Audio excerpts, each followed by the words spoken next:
A shocking moment just sent Canadiens fans into a frenzy. One player has rewritten history, broken a decades-long drought, and earned the respect of the entire hockey world. But that's not the part everyone is talking about. What happened when he walked into the room has fans replaying the moment again and again. For Montreal Canadiens fans, this season has been full of exciting moments. But one of the biggest moments happened when Cole Caufield was named the winner of the Lady Byng Memorial Trophy. This award is given to the NHL player who shows great skill on the ice while also playing with sportsmanship and respect. It is one of the most respected awards in hockey, and this year it belonged to Caufield. What makes this achievement so special is that Canadiens fans have been waiting a very long time for it. The last Montreal player to win the Lady Byng Trophy was Mats Naslund during the 1987-88 season. That means nearly 38 years passed before another Canadiens player could bring this award back to Montreal. For many fans, this was more than just an award. It was a sign that something special is happening with this team. But Caufield did not win because of his name or popularity. He earned it through one of the best seasons of his career. During the season, he scored an incredible 51 goals and added 37 assists for a total of 88 points. Those numbers alone made him one of the most dangerous offensive players in the NHL. Scoring 51 goals is not something that happens every day. In fact, Caufield became the first Canadiens player to reach the 50-goal mark since the 1989-90 season. Think about that for a moment. Generations of Montreal players came and went, but nobody could reach that milestone until Caufield finally did it. Yet the most amazing part of his season may not have been the goals. It was the way he played the game. While scoring more than 50 goals, Caufield spent very little time in the penalty box. He received only 7 minor penalties all season, which added up to just 14 penalty minutes. Among NHL players who scored at least 30 goals, that was tied for the fewest penalty minutes in the league. When Caufield entered the room, he quickly realized that something unusual was happening. Instead of being there only for Suzuki's award celebration, the spotlight suddenly turned toward him. Waiting for him was the Lady Byng Trophy. The surprise caught him completely off guard. For a player who had worked so hard all season, it was an emotional moment that he will likely remember for the rest of his life. What made the moment even better was the friendship between Caufield and Suzuki. Over the past few seasons, the two players have become the faces of the Canadiens franchise. They have helped lead Montreal through difficult years and have given fans hope for the future. Seeing both players receive major NHL awards at the same time felt like proof that the team's rebuild is moving in the right direction. The numbers support that belief. While Caufield scored 51 goals and won the Lady Byng Trophy, Suzuki had a fantastic season of his own. He recorded more than 100 points and earned the Selke Trophy for his outstanding two-way play. Together, they showed the hockey world that Montreal's young core can compete with the best players in the league. The voting results for the Lady Byng Trophy also showed how much respect Caufield earned across the NHL. He finished first with 776 voting points and received 45 first-place votes. He finished ahead of veteran star Anze Kopitar and talented young defenseman Jake Sanderson. Winning against players of that caliber made the achievement even more impressive. For Canadiens fans, this award represents more than just one great season. It represents hope. For years, people questioned whether Montreal could return to being a serious contender. Now the team has a 50-goal scorer, award-winning leaders, and a young group of talented players who continue to improve. Many fans are already calling this one of the most important seasons of Caufield's career. Not only did he rewrite parts of the Canadiens' record book, but he also showed that he belongs among the NHL's elite players. His combination of skill, discipline, and leadership has earned respect throughout the hockey world. And perhaps the most exciting part for Montreal fans is this: Cole Caufield is still writing his story. If this season was any sign of what is coming next, the Canadiens may only be getting started. The question now is not whether Caufield can become a franchise legend. The real question is just how much history he will make before his career is over. Shocking developments around Leon Draisaitl are sending a wave through the hockey world. Just when fans thought they knew where the Edmonton Oilers stood, new comments, growing speculation, and a series of unexpected reactions have changed the conversation. One statement from Draisaitl sparked questions across the NHL, but what happened next made this story much bigger than anyone expected. The discussion around Leon Draisaitl's future did not begin with a trade request or a contract dispute. It started after the Edmonton Oilers were eliminated from the playoffs. Expectations were high entering the season. The Oilers had already made deep playoff runs in recent years and were once again viewed as a serious Stanley Cup contender. Instead, the season ended without a championship, and attention quickly turned to what would happen next. Following the playoff exit, players met with reporters to discuss the season. During that media session, Draisaitl made comments that immediately caught the attention of fans and hockey insiders. According to reports, Draisaitl admitted that he was concerned about the current situation. The quote was simple. He said, "I am concerned." Those three words quickly became one of the biggest stories surrounding the Oilers. Fans began debating what the statement meant. Some believed Draisaitl was simply expressing frustration after another disappointing playoff finish. Others wondered if his comments revealed deeper concerns about the team's direction. The timing of those remarks made the reaction even stronger. Edmonton has spent years building around two superstars, Connor McDavid and Leon Draisaitl.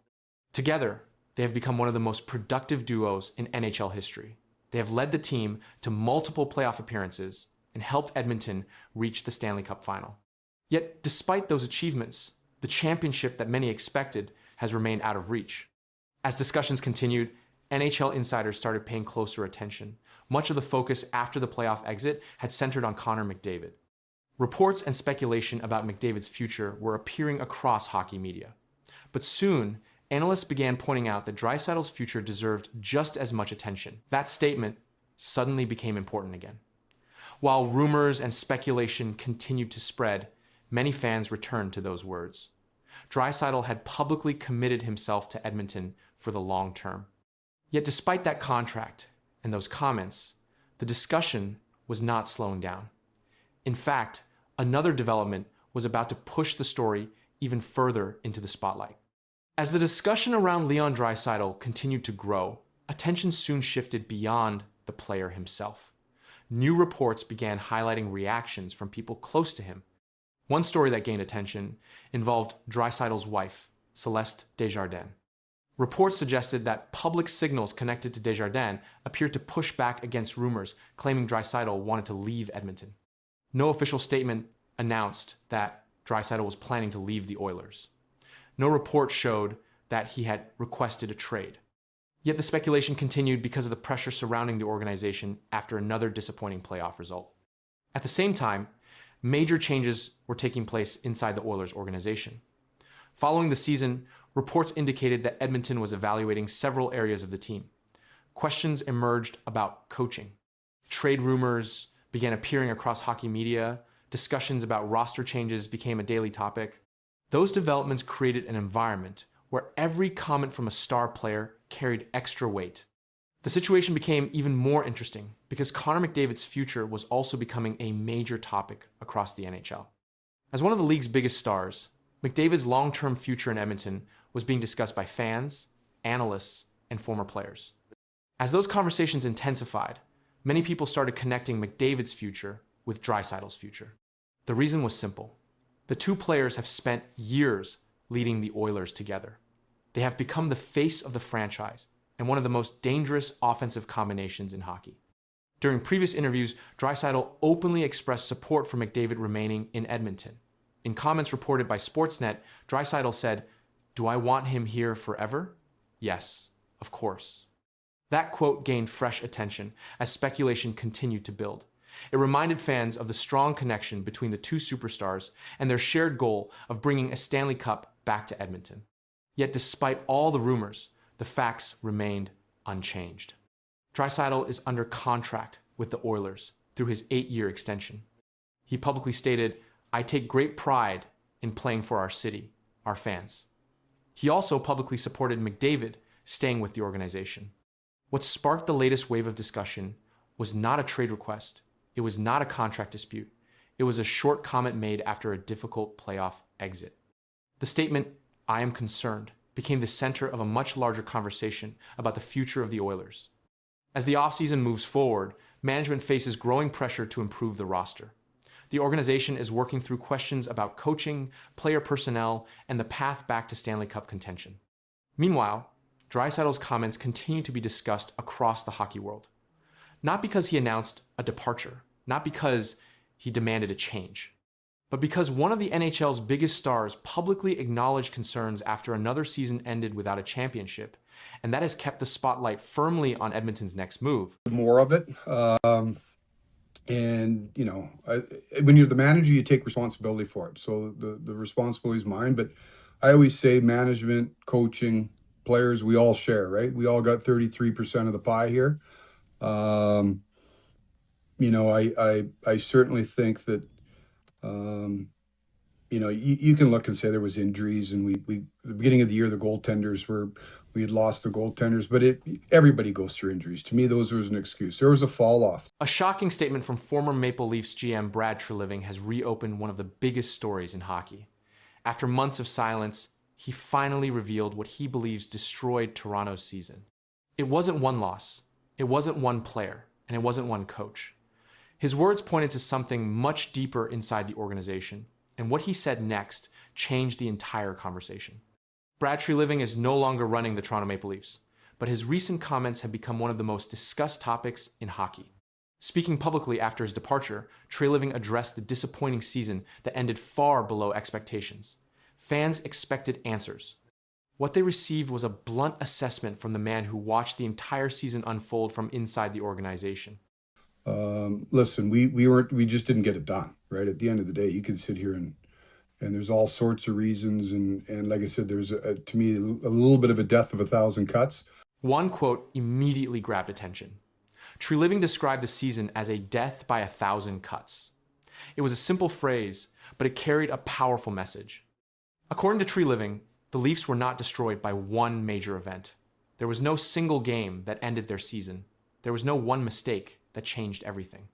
Instead, many smaller problems kept building throughout the year until the team could no longer recover. There, whether, you know, we didn't have the buy-in. You can debate how we played a little bit. That statement became even more important when Treliving shared another observation. He said, "We didn't have the buy-in." Those words quickly spread throughout the hockey world. Unlike many public comments after a disappointing season, this statement did not focus on one individual. Treliving did not name specific players. He did not blame the coaches. He did not point toward management decisions. Instead, he spoke about a larger issue involving commitment and consistency across the organization. The comments came after one of the most disappointing seasons in recent Maple Leafs history.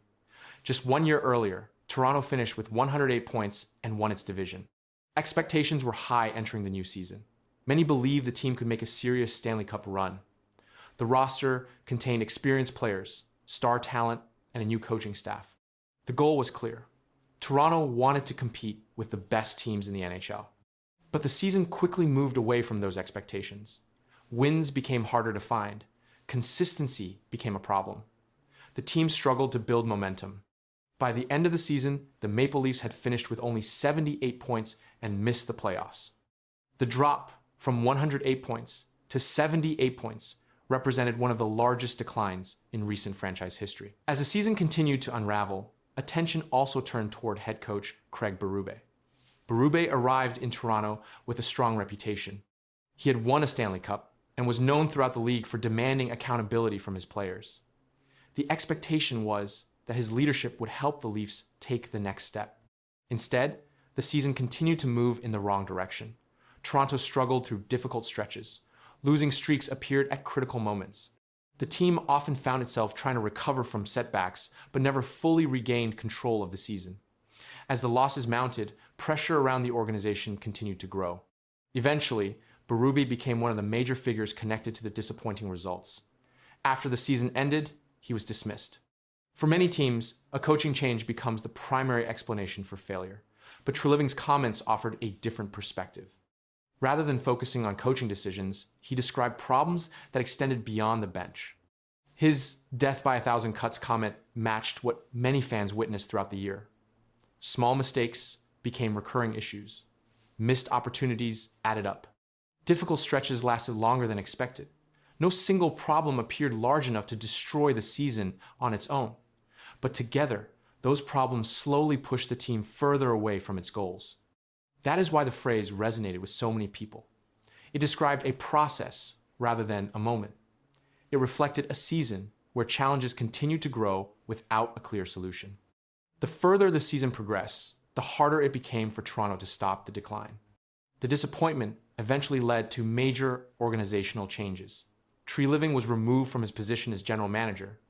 Berube was also dismissed. The franchise decided a new direction was necessary. Soon after, John Chayka was hired to lead hockey operations moving forward. The arrival of new leadership marked the beginning of another chapter for the Maple Leafs. Yet even as those changes took place, many of the same questions remained. Why did a team with championship expectations struggle so badly? Why did a roster filled with talent fail to find consistency? And what exactly did Treliving mean when he said the team lacked buy-in? His public comments did not provide a simple answer. Instead, they provided insight into how he viewed the season from inside the organization. He spoke about standards, he spoke about consistency, he spoke about accountability. Most importantly, he described a team that struggled to remain aligned as challenges continued to appear. That perspective has kept the discussion alive long after the season ended. Fans continue to debate what went wrong. Analysts continue to examine the collapse. Former players continue to discuss the issues that surfaced throughout the year. But among all the discussion, two statements remain at the center of the story. We didn't have the buy-in, and death by 1,000 cuts. Those words came directly from the former general manager who witnessed the season from start to finish. They have become the clearest explanation offered so far for one of the most surprising collapses in recent Maple Leafs history, and they continue to shape the conversation surrounding the organization today. There's just a general feeling of dismay and disruption, right? And that's natural because the season was so bad. And now Chris Johnston's got a report in The Athletic today saying that Matthews, I guess as of now, not 100% committed to returning next year. Now, he's got 2 years left on his deal, so the Leafs have a say in this clearly. Correct. But if Matthews ever determines, I want out, then he's getting out. Yeah. It would be an absolute gong show if it went public that he wants out and they didn't trade him. Something feels very wrong inside the Toronto Maple Leafs organization, and fans are starting to notice it.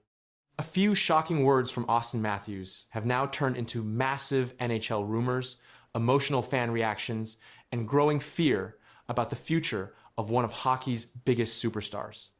But what's happening behind the scenes may be even bigger than anyone expected.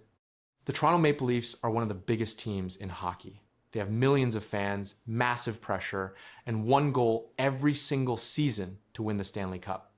But instead of celebrating success, the team is now surrounded by fear, rumors, and questions about their biggest superstar, Austin Matthews. Over the last few weeks, NHL fans started noticing something strange. Matthews was no longer giving strong answers about his future with the Maple Leafs. During an interview, he said something that instantly shocked the hockey world. Matthews said, "You can't predict the future." Those words were enough to send Maple Leafs fans into full panic mode. Why? Because Matthews is not just another player. He is the captain of the team. He's the face of the franchise. He is one of the greatest goal scorers in the NHL today. Ever since Toronto selected him first overall in the 2016 NHL draft, fans believed he would bring a Stanley Cup back to the city. But now, many people are wondering if Matthews is slowly losing faith in the organization. This season turned into a disaster for Toronto. The Maple Leafs failed to meet expectations again. The team struggled under pressure, and once the season ended, everything started falling apart very quickly. Reports began coming out about major changes inside the organization. The front office entered chaos, management decisions were questioned, and fans started blaming everyone from coaches to executives to star players. Many NHL insiders and media reports started talking about William Nylander becoming a bigger leader inside the organization. Some fans even believe the Maple Leafs are preparing Nylander to become the future face of the franchise if Matthews ever decides to leave. As the rumors kept spreading, NHL fans started looking closer at Austin Matthews' situation in Toronto. And the more people talked about it, the more pressure started building around the Maple Leafs organization. One big reason for the panic is simple. Toronto has had superstar talent for years, But the team still has not delivered the playoff success fans expected. Every season begins with huge hope, and every season seems